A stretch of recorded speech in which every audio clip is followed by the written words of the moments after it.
I'll just sit down now. That's the talk over. Thank you. Thank you very much for coming today. Today's talk is Edinburgh First Burghers. As most of you probably know, and I hope you all know, over the last couple of years, Edinburgh decided to be 900. I mean, that's what the archivist told us, so we can't argue with them. There was some debate over the date. I would hope it'd be 28, so we'd have to do all this project work. But today we're probably about two-thirds of the way through, or probably a bit more, of a fantastic project, I think, looking at, some human remains that my predecessors excavated in 1981. And the reason we're really here is because of Edinburgh 900. And I thought, well, I'm going to get asked to do something for this by my colleagues. And I thought, well, let's get in quick on this and try. I've been working with a lot of people over the last couple of years, and I have to say this really is a collaboration project. There's probably about 12 partners in it, all told, and I'll forget everybody's name and role in it. But in essence, we managed to get some funding from the council. Thankfully, Historic Environment Scotland, we got a lot of in-kind money as well, which I won't tell their bosses how much in-kind they actually are contributing to this, of which Orsolya and our colleague Kate doing a lot of isotopic work, and you might recognise their work from some of the earlier projects we were doing, particularly Edinburgh Tram, we'd be one of late, and we'll be talking about that. And also bringing together other partnerships. We've been working with Dundee University and facial reconstructions. People have been here, you've done quite a lot over the last 12 years. Sadly, Dundee University in their wisdom have cut that course, so we might not be seeing many, well, won't have any more interns at the moment, though hopefully that might change in the future. And the other main one at the moment in terms of science has been the Crick Institute, and you're probably very aware of the ancient DNA work that they've been helping out across the sector, across the UK. And lastly, you'll see a lot of part of an exhibition that we're doing with Sir Giles. I love the work with Sir Giles, has been fantastic. And Cineatopia, to be the film. And you'll see a lot of work by Metje Hanneman, who, if you see the back page of it, is the projections we did in St Giles. So we'll go into that. So the first part is me talking about the history, the archaeology, and then we're going to the science from Orsolya, and I'll look at the exhibition at the end. And let's see if we go on. So, first of all, shame if you don't know what St Giles looks like. Here she is. What you see today is effectively a 14th century church, but made pretty by the Victorians in the 19th century. It's obviously, like Edinburgh, it will also celebrated its 900th anniversary in 1124, probably on the same charter, possibly by David I, but there's a bit dubiety whether it might have been his father or brother who actually did it. Oh, sorry, there's no pointer. And this is Rotherby's plan of Edinburgh. Just to give you a clue, St Giles, that big church up there. And what you'll see in 1647, effectively it's a medieval layout. You've got the Canongate Borough with its posh houses down towards my left. Edinburgh's obviously very much over with tenements, heavily defended town walls. You've got the big religious, that's Greyfriars Church here. But you can see the graveyard, which is a 1460s graveyard, extended down to the Cowgate below, and Parliament House just to the south of the church. But effectively in the 1120s, when the borough was founded, St Giles probably was on the end of the settlement at the time. We have evidence, possibly in the grass market, of settlement in that area. India buildings, maybe, but we'll look at results, but certainly from the 12th century onwards, and obviously Edinburgh Castle. So effectively, the earlier church, you can just see at the top, was St Cuthbert's. That's the Anglo-Saxon original church. So along came David I, set up his new town, and then basically from 1120s, 12th century, expanded out towards where the World's End pub is today. So why are we here? Well, in 1981, essentially you see 1977 a wee bit extension, but really in 1981, my predecessor, Nick Holmes, was called in by the church to excavate this trench in the southwest southeast corner, of the church we stand today. And effectively we found approximately 115 in situ burials of all ages.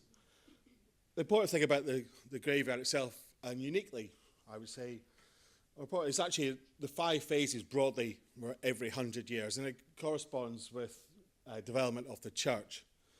Phases 1 and 2, essentially, when we looked at the project, we're doing a bit more, but effectively we looked at 3 broad periods of time.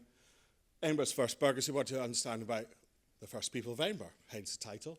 So that's phases 1 and 2. We had remains of what we thought at that time were 14th, 15th century pilgrims. So we wanted to look at those 2 individuals. And then we looked at another group of burials, which stood out tremendously, which was a group of 8 women buried in front of, in the lady aisle, one of the chapels next to the main altar. The reason it stood out, we'll see it later on, is just that was all there was. One guy, 8 women, and the chapel to the north was the guild, and that had over 40 burials. So who are these people? So trying to put a face on them, looking at isotopic work, DNA has been going on as well. So, but you'll see an extra one. So there's that project, and we're doing a lot with Crick Institute, looking at a wider group of burials as well. And Orsolya's been doing quite a lot of on the wider cemeteries itself. So what can we do? So we look, can we refine the dating? Can we actually look at it? Essentially, we published the results on Czere volume 22. When was that? Just over 20 years ago. And at the time, it was very much a traditional excavation report, very little science. Things have moved on, so can we throw new science at it? So effectively, we went, and thanks to Historic Environment Scotland really for this, it's been fantastic with Lisa Bryan working on this, and Kirsty Owen. They said, well, you throw radiocarbon datings on it, and we've actually been able to refine the dating a little bit more. And essentially, what we have is 3 external phases, even though internal, but external, trying to explain that to the general public. And then in the 14th century, the church was basically demolished and rebuilt in response to, well, how can I put it, raids from England and raids from Scotland, and Edinburgh got hit quite a lot at the time. And then the last 3 phases, we managed to revise the phases a bit more, and we've seen we're pushing it back into 1450, 1460, when there was a major rebuilding in that area with the Preston family building Preston Isle. Excuse the 3B, that should actually 3A, I'm looking at phasing at the moment. So what do we find? Well, the first phase, what you might see is a lot of people were actually very ill when they died. It's probably a misconception. But it's actually, we can actually tell that through the bone evidence. So we have very evidence. The main point is actually evidence of leprosy. We've got cancer, polio. But you can see the large evidence of actually forensic evidence for disease in the bones. The thing about St. Giles, you said St. Giles is a patron saint of leprosy as well. This is one of the earlier foundations. There's one in London about the same time. And I'm just looking at that it was taken over by the St. Lazarus, St. Giles and St. Lazarus monks roughly by the end of this period. So what you're seeing is a lot of very ill people being buried next to what was the east end of the church, the main end, being close to the main altar for religious purposes. But that's quite interesting. So we're looking at them. These 106, this one here, 2 individuals were actually alive when the church was built, and actually are Edinburgh's first burghers. There was a lady, one of the ladies there, probably a small girl at the time of its foundation. Oh. So phase 2, about 100 years after, by 1180 we think the first church has been built. If you're looking at size comparison, probably the size of Kirkliston Church, which again, or Dalmeny, small square structure. And then we're getting, again, a lot of evidence for pathological diseases, few spines, fractured TB especially coming along. And effectively what they've done is built the church, put another graveyard soil in, sealed the first lot, and you've got a nice graveyard path. And that's extending right the way through to probably about 1300. we'll skip over the first part, phase 3, which is essentially another graveyard coming in, reburied soil, moving it up. And really the next burial phase we looked at in this project were really these two individuals, number 43 and 31. And we have evidence that they were actually pilgrims. Why do we know that? Because they're buried with the base of their staff. We've refined the dating. We can actually go up to about 1460. So one of the last burials in this phase before the Preston Isle was actually constructed. And why do we know? This is a fantastic illustration by Alan Braby we used in the exhibition.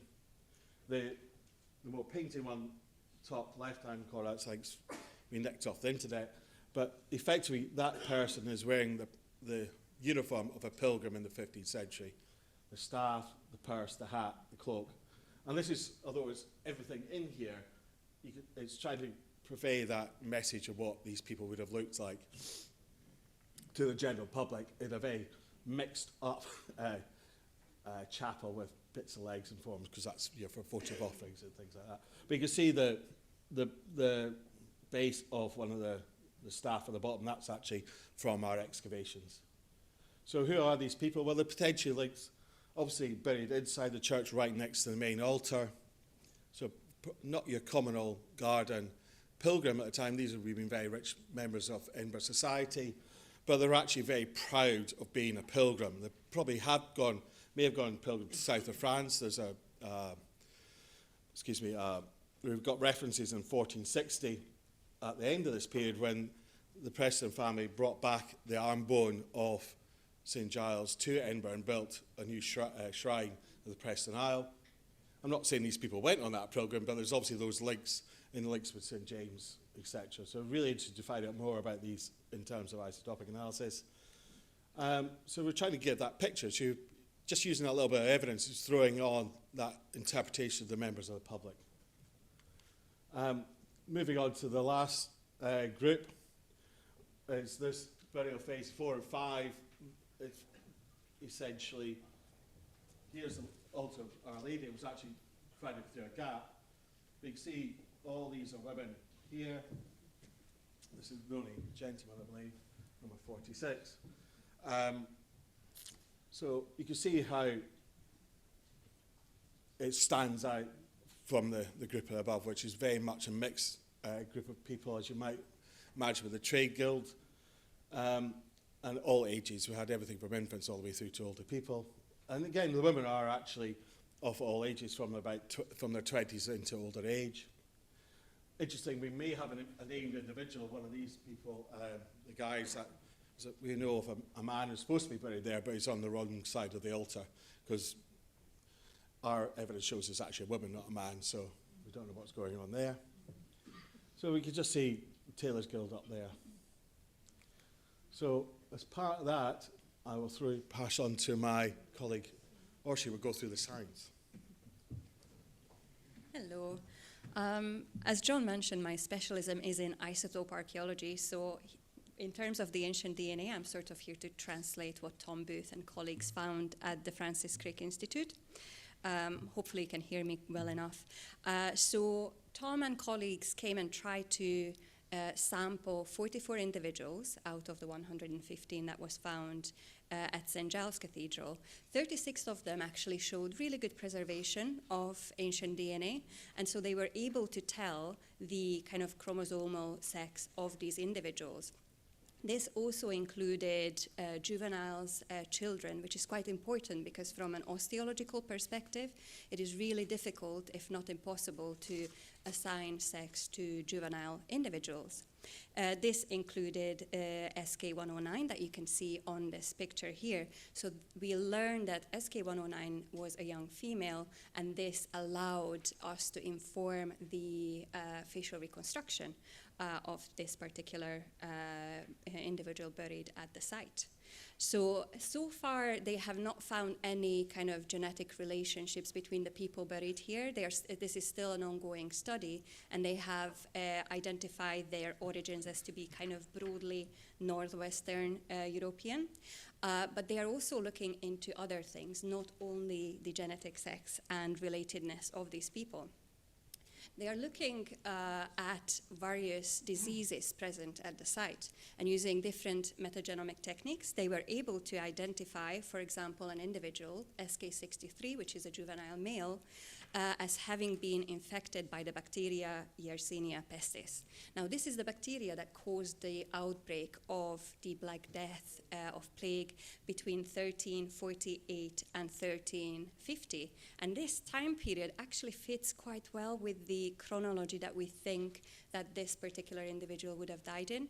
So it is likely that he was a victim of the Black Death during this particular period. Interestingly, however, he was buried as part of a regular burial, so clearly this illness did not disrupt any sort of normative funerary rites at the time, which brings up other questions, whether we have other individuals that are kind of the victims of this particular disease, but we are not seeing them from an archaeological perspective because they were buried just as everyone else and not as part of a plague pit as often we would potentially expect to see them. Interestingly as well, juveniles are quite good when it comes to picking up these types of diseases because their overall fatal pathogen load is quite high. So it is possible to detect these sort of things on juvenile remains much further in time as well. So we are waiting to hear a lot more about this population as time goes on. So fingers crossed we can share a lot more with you in future. Now, before I tell you about my findings and my colleague Kate's findings, I'd like to tell you a little bit about isotopes, just very briefly.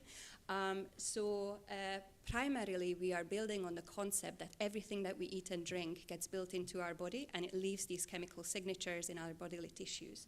So we were looking at, firstly, dietary isotopes to see how people, what they would have been eating, whether we can see different dietary patterns between the different phases. So we looked at carbon and nitrogen isotopes, which are really handy to tell apart diets that are based on terrestrial foodstuff versus marine foodstuff. And on here, you can see that there's a clear differentiation between herbivores, omnivores, and carnivores. And this is because there's a trophic level jump between these different dietary practices. And then you can also see that marine animals are much more elevated in both nitrogen and carbon. And this is partially related to the trophic level effect because you have really long trophic food chains in aquatic ecosystems, but also because their carbon source is marine, which is more elevated in the heavier form of carbon. In addition to this, we were also looking at sulfur isotopes. This particular method is still in its relatively infancy. As you can see, that's an example of an isoscape in Great Britain that they are currently building, but it still is missing a lot of data, in particular in Scotland. What sulfur can tell us about, it can kind of corroborate evidence on marine food consumption, but it is also influenced by lithology as well as proximity to the coast. What this means is that people who live quite close to the coastline, they will have elevated sulfur values, kind of looking like as if they were marine creatures themselves. And this is not because they were swimming in the sea on a day-to-day basis. This is because of this coastal proximity. So we kind of expected to see that in Edinburgh. And this is what we found. So on the left side, you see our carbon-nitrogen isotope values. So you see that there's clear differentiation between the different phases within St. Giles Cathedral. You have an early phase where you have a group of people who focused largely on terrestrial foodstuff and another group where they clearly consumed a lot of marine foodstuff. And then you have the later phase, the blue-colored markers over there. And these individuals come from the latest phase of St. Giles, the St. Giles burial ground. These were the individuals from the Lady Isle that John mentioned just now, and the majority of them had a very heavy dependence on marine food sources. So clearly there's some sort of chronological difference, but this could also be related to status of individuals because the later individuals were buried within the church itself, and the earlier ones were external, as was mentioned before.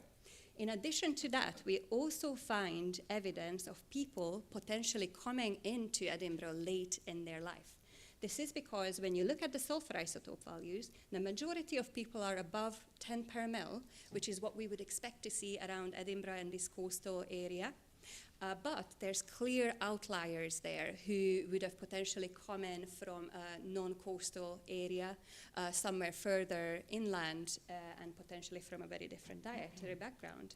And we can use these data sets to actually focus in on the individuals. We really try to pick and look at people of the past to kind of bring them forward and focus in on their life stories as part of this project.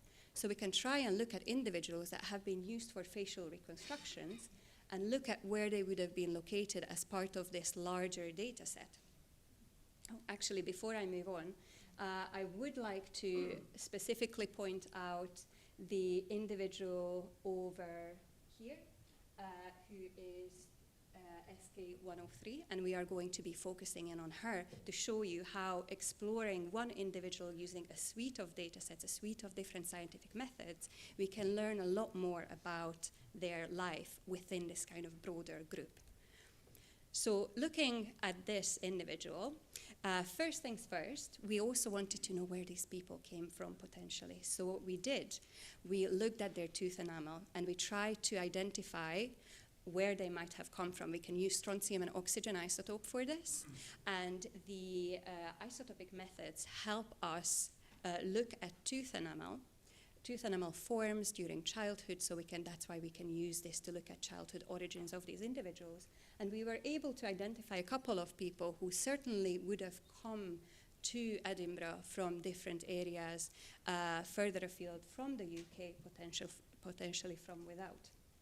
And focusing in on SK103, this individual we have identified as one that consumed the majority of her diet was dependent on marine food sources, and she's one of the earliest individuals buried at this site. She was an unusual individual within her own kind of chronological group. So we used incremental dentinal analytical techniques to then further look at what we can learn about her early life. So dentine, similarly to enamel, as it's part of the kind of tooth development, it develops early in childhood, and fairly regularly we kind of have a good idea when different teeth develop. So we looked at second molars, and we have evidence that from about 2.5 years of age up to 15 years of age, there's a significant change in her early life. We see a dietary change that is evident of less reliance on marine food sources as time goes on.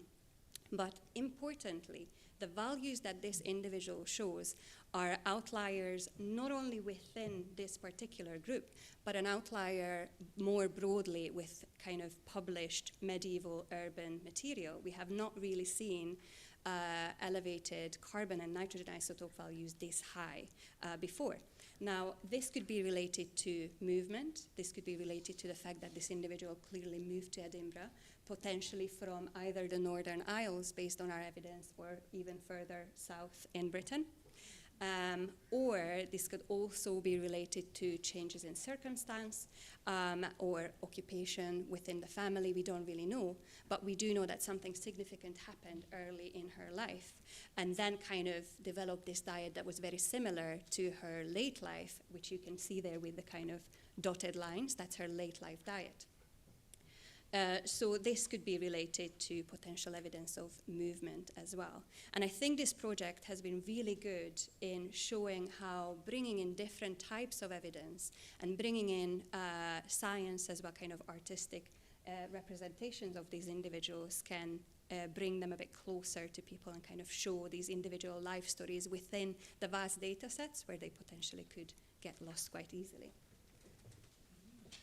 Thanks, Orsolya. Interesting, we're just been discussing if you think of the period of the Anglo-Normans, this individual from the Northern Isles is also potentially, is she a Norman coming north is actually one thing we might have to think about as well. But so as Orsolya says, it's about telling individual stories. So one of the big things we had to do is, the main focus of the early part of the project is actually doing, as an exhibition, which will be running for the next 2 weeks, so please go and see it in St Giles. It started in June, it's running through to the 30th of November. Essentially, it's picking up on those stories, bringing the evidence together to it. Two main key elements are also facial reconstructions and go through various stages of that. We're all probably experts at this at the moment, because we've talked about it a few times. But Maria McLennan has undertaken all the facial reconstructions for this year. She's done a fantastic job, and that's Toby, our supervisor there, has helped out tremendously. So effectively, we went through the process using some new scanning techniques and software. Effectively, we've got the 5 individuals. Not a lot of the skulls we could actually do for this phase. There's very few, but we're lucky to get those 5. SK110, you probably can't see it, but he's actually died of cancer. He's got cancerous growth at the side of his nose, which he's come up there. So we generally we've gone through what they might look today. That's the sort of general ones we're trying to look at. We're doing that for trams. But we also asked Maria to sort of come up with sort of more interpretive ones, obviously more what they might have looked at in the past. You can see this is a high status individual from the 16th century, the 15th century, probably from a confirmatory of women. And then from there on with the sort of 12th, 13th century bodies. Key to it, and actually the really important part, and actually really I thought most rewarding part of the project, out with obviously Orsolya's work before I get told off, is actually bringing us as archaeologists with the creative industries. And Maria Hünemann has done all the sort of projections, so she's taken all the work together, the facial reconstructions, which are 5 of them spread throughout and animated the whole of St Giles itself, one of which close to where she was buried. But also using DNA and science, and actually using projections, using some AI to actually move around an individual, which to me is rewarding. It's not just about archaeology. We have whole multidisciplinary fields out there, which is fantastic. And thankfully, and me and Orsolya were running down to Leicester to give a talk, and we didn't have to dress up. So here's Maria Mecce as part of the Edinburgh 900. This is the closing ceremony. I walk up the high street dressed as medieval people with scans of skulls. And as I say, we're really standing on the shoulders of many other people. And I'd just like to thank everybody for helping us out on this. And the next steps are really to probably start trying to have to write this up. And we hope to, amongst other things, we hope to also engage AOC to try and look for the original St Giles as well in the new year with some ground penetrating radar. So watch this space. Thank you.